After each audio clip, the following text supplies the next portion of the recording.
नमस्कार मित्रांनो, RS academy मध्ये आपल्या सर्वांचे सहर्ष स्वागत आहे. मित्रांनो, सध्या बीड आणि हिंगोली जिल्ह्याची पोलीस पाटील भरती सुरू आहे. परंतु येणाऱ्या फेब्रुवारी महिन्यामध्ये सर्वच जिल्ह्यांच्या पोलीस पाटील पदाच्या ज्या भरती आहेत किंवा त्यांचे जे पेपर होणार आहेत त्यासाठी हे व्हिडिओ अतिशय महत्त्वाचे आहेत. आजच्या या 8व्या भागामध्ये आपल्याला 15 प्रश्न बघायचे आहेत. परंतु तत्पूर्वी जर तुम्ही आमच्या चॅनलवर नवीन असाल तर चॅनल लाईक करा, सबस्क्राईब करा आणि जास्तीत जास्त विद्यार्थ्यांच्यापर्यंत शेअर करा. दुसरी गोष्ट की मित्रांनो, माझे जे गणितचे व्हिडिओ आहेत, त्यानंतर मला बाकीचे अजूनही व्हिडिओ करावे लागतात. ते चालू घडामोडीचे व्हिडिओ आहेत. तर पुन्हा अपडेट तुम्हाला द्यायचे असतात आणि त्यावेळेला जर मी व्हिडिओ शूट करत असलो, तर त्यावेळेला माझा फोन बंद असतो. त्यामुळे फोन लागत नाही. परंतु ज्यांनी मला ई-बुकसाठी किंवा माझ्या बॅचसाठी ज्यांनी ॲडमिशन घेतलेले आहे, त्यांनी मला पेमेंटचा स्क्रीनशॉट पाठवला किंवा WhatsApp मेसेज जरी केला, तरी त्यांना मी ही लिंक या ठिकाणी पाठवत असतो. त्यामुळे काळजी करायची गरज नाही. परंतु माझा फोन बंद लागत असला तरी व्हिडिओ झाल्यानंतर मात्र माझा फोन हा निश्चित चालू असतो. तर जास्त वेळ न लावता आपण आजच्या या 15 प्रश्नांना सुरुवात करूया. परंतु मागच्या व्हिडिओमध्ये एक चूक झालेली आहे बघा. ते जे कोलामार्का आहे अभयारण्य कोलामार्का, हे कोलामार्का अभयारण्य या ठिकाणी गडचिरोलीमध्ये आहे. गडचिरोली हे तुम्हाला दुरुस्त करून घ्यायचं आहे. तर कोलामार्का अभयारण्य जे आहे ते गडचिरोलीमध्ये आहे. तर बघा, आजच्या 15 प्रश्नांना सुरुवात करण्यापूर्वी ही दुरुस्ती तुम्हाला करून घ्यायची आहे आणि ज्यांना कोणाला बॅच वगैरे घ्यायची असेल त्याने माझा जो नंबर आहे 9730613237 या नंबरवरती मला कॉल मेसेज करायचा आहे. चला तर मग आजचा पहिला प्रश्न बघूया. पर्यावरण ऋषी माधव गाडगीळ यांच्या वयाच्या कितव्या वर्षी निधन झाले? मित्रांनो, इथं असा सुद्धा प्रश्न तुम्हाला विचारला जाऊ शकतो की पर्यावरण ऋषी म्हणून खालीलपैकी कोणाला ओळखले जाते? तर त्याचं उत्तर असणार आहे माधव गाडगीळ. परंतु यांचं नुकतंच निधन झालेलं आहे. ते कितव्या वर्षी झालेलं आहे? तर 83व्या, 84व्या, 85व्या आणि 86व्या. तर याचं योग्य उत्तर आहे वयाच्या 83व्या वर्षी त्यांचं निधन झालेलं आहे आणि त्यांना पर्यावरण ऋषी म्हणून या ठिकाणी ओळखलं जातं. इथे मित्रांनो 2026 पाहिजे लक्षात ठेवा. 26 2026 खेलो इंडिया बीच गेम स्पर्धा 2026 खालीलपैकी कोणत्या ठिकाणी पार पडल्या? दीव, दिल्ली, गोवा, चंदीगड. तर याचं उत्तर आहे पर्याय क्रमांक ए, दीव. आता हे दीव दमण मधलं दीव आहे, लक्षात ठेवा. दीव आणि दमण जे आपण वाचतो त्याच्यामधलं हे दीव आहे. तर दीव या ठिकाणी या खेलो इंडिया बीच गेम्स, लक्षात ठेवा मित्रांनो, खेलो इंडिया वरून बरीचशी नावं आहेत. त्यामध्ये बीच गेम्स ज्या आहेत त्या दीव या ठिकाणी पार पडलेल्या आहेत. त्यानंतर बघा, 9व्या राज्यस्तरीय शिक्षक साहित्य संमेलनाच्या अध्यक्षपदी खालीलपैकी कोणाची निवड करण्यात आली? Doctor Nilesh Patwardhan, doctor Gajendra Kulkarni, doctor Mahesh Sawant, doctor Ganesh Chavan. तर याचं उत्तर आहे पर्याय क्रमांक डी, गणेश चव्हाण. त्यानंतर बघा, प्रश्न क्रमांक 4. वर्ल्ड हॅपीनेस रिपोर्ट 2025 नुसार जगात भारत कितव्या क्रमांकावर आहे? 116व्या, 117व्या, 118व्या, 119व्या. तर चौथ्याचं उत्तर आहे पर्याय क्रमांक सी, 118व्या क्रमांकावरती आहे.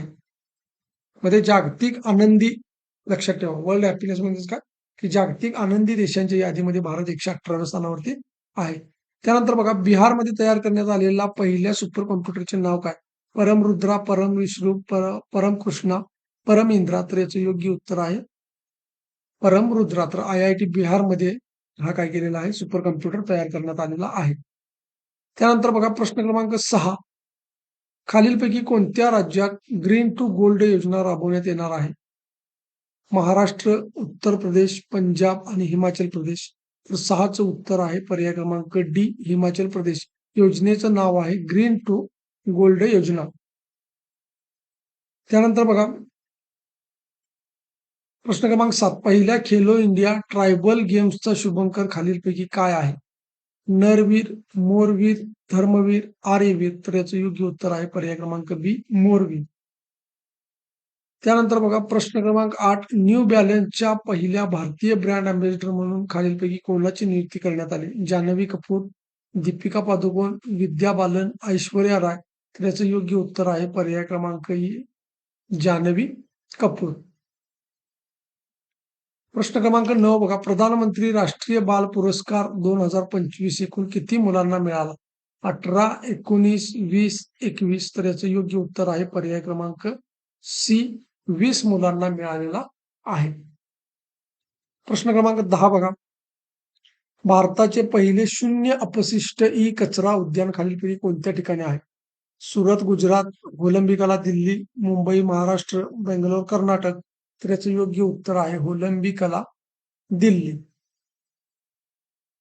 मित्रांनो, आपण 10 प्रश्न बघितलेले आहेत. जे विद्यार्थी आपला व्हिडिओ बघत आहेत, ते कोणत्या तालुक्यातून बघत आहेत हे सांगा किंवा कोणत्या गावातून बघत आहेत ते सांगा. त्यामुळे त्याचा फायदा तुम्हालाच होणार आहे, की तुमच्यासोबत कॉम्पिटिशनला कोण-कोण आहेत, किती विद्यार्थी आहेत हे कळणार आहे आणि त्या पद्धतीनं मला सुद्धा तुम्हाला चांगलं मार्गदर्शन करण्यासाठी उपयुक्त ठरणार आहे. त्यामुळे तुम्ही जर बघत असाल, तर तुम्ही त्या गावचं नाव वगैरे तालुका कोणता आहे ते सांगा आणि सगळ्यात महत्त्वाची गोष्ट, की अ, काही गोष्टी आपल्याकडून अनावधानाने या ठिकाणी चुकण्याची शक्यता असते. तर तसं तुम्हाला वाटलं तर बिनधास्तपणे तुम्ही खाली कमेंट बॉक्समध्ये सांगा, की सर या प्रश्नाचं उत्तर हे चुकलेलं आहे. इथं नजर चुकीनं मित्रांनो काही चुका होत असतात, परंतु 99.99% उत्तर तुम्हाला करेक्ट देण्याचा या ठिकाणी प्रयत्न केला जातो. परंतु काही वेळा एखादं उत्तर जे आहे ते चुकण्याची शक्यता असते. म्हणजे पर्याय खालीवर होण्याची शक्यता असते. त्यामुळे जर चुकीचं असेल, तर निश्चितपणे तुम्ही मला कमेंट बॉक्समध्ये सांगा. मी ते पुढच्या व्हिडिओमध्ये तुम्हाला दुरुस्त करून देईल. आणि सगळ्यात महत्त्वाचं मित्रांनो, व्हिडिओ लाईक करा. तुम्ही जेवढं व्हिडिओ लाईक कराल, तेवढी मला या ठिकाणी मोटिव्हेशन भेटणार आहे. तेवढ्याच पद्धतीने मी चांगले-चांगले प्रश्न तुमच्यासाठी निर्माण करणार आहे. त्यानंतर बघा प्रश्न क्रमांक 11. भारतातील पहिली जेन-जी पोस्ट ऑफिस खालीलपैकी कोणत्या ठिकाणी आहे? पहिले पाहिजे. भारतातील पहिले जेन-जी पोस्ट ऑफिस खालीलपैकी कोणत्या ठिकाणी आहे? हिमाचल प्रदेश, उत्तर प्रदेश, दिल्ली, तेलंगणा. तर याचं योग्य उत्तर आहे पर्याय क्रमांक सी, दिल्ली. प्रश्न क्रमांक 12. जी रामजी विधेयकानुसार रोजगाराचे दिवस 100 दिवसावरून किती करण्यात आलेले आहेत? म्हणजे तुम्हाला मागच्या व्हिडिओमध्ये सांगितलेलं आहे मी, की हे मनरेगाचं जे नाव आहे ते रामजी विधेयक केलेलं आहे. जी रामजी नाव ठेवलेलं आहे आणि त्यामध्ये मनरेगामध्ये जे 100 दिवस होते, ते आता त्याच्यामध्ये बदल केलेला आहे आणि या जी रामजी नव्या विधेयकानुसार आता ते किती दिवसाचा रोजगार देणार आहे? तर 125, 135, 145, 150. तर याचं योग्य उत्तर आहे पर्याय क्रमांक ए, 150. प्रश्न क्रमांक 13. गुंडांचा खात्मा करण्यासाठी ऑपरेशन लंगडा खल्लास. लंगडा खल्लास नाही, लंगडा खल्लास ऑपरेशन खालीलपैकी कोणत्या राज्याने राबवले? उत्तर प्रदेश, मध्य प्रदेश, महाराष्ट्र, कर्नाटक. तर 13चं उत्तर आहे पर्याय क्रमांक ए, उत्तर प्रदेश. प्रश्न क्रमांक 14 बघा.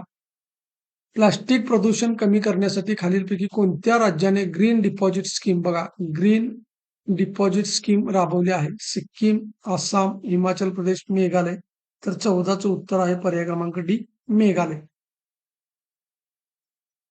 प्रश्न क्रमांक 15. भारतीय लष्करी अकादमीतील पहिली महिला अधिकारी कोण? दीपाली पाटील, सई जाधव, अमृता खैनार, राजश्री तोडकर. तर याचं उत्तर बघण्यापूर्वी मित्रांनो, मी कायम तुम्हाला माझं एकच सांगणार आहे, की चालू घडामोडी कोणत्या येतील हे सांगता येत नाही. त्यामुळे मी जे व्हिडिओ देतोय तो व्हिडिओ तुम्ही निश्चितपणे करा. पण सगळ्यात महत्त्वाचं जे तुमचं टार्गेट आहे ते म्हणजे जी त्यानंतर गणित बुद्धिमत्ता आणि तुमचं जे जिल्हा विशेष आहे, हे जिल्हा विशेष आणि जो कायदा आहे ग्राम पोलीस अधिनियम, तो कायदा याच्यावरतीच तुम्हाला फोकस करायचा आहे. तुम्हाला जास्तीत जास्त म्हणजे 60 प्लस मार्क्स या ठिकाणी मिळणार आहेत. याच्यावरती जास्त वेळ न खर्च करता तुम्ही या सब्जेक्टवरती जास्त वेळ खर्च करायचा आहे.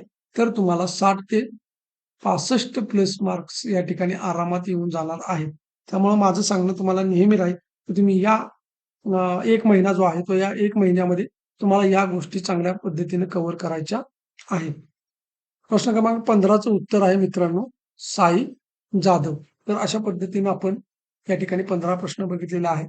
उद्याच्या व्हिडिओमध्ये आपल्याला नवीन 15 प्रश्न बघायचे आहेत. व्हिडिओ चांगला वाटला असेल तर लाईक करा, कमेंट करा आणि आपलं जे मित्रांनो चॅनल आहे जास्तीत जास्त प्रमाणामध्ये शेअर करा. तुमच्या स्टेटसला ठेवा. तुमच्याकडे जे ग्रुप असतील त्या ग्रुपवरती शेअर करा. धन्यवाद.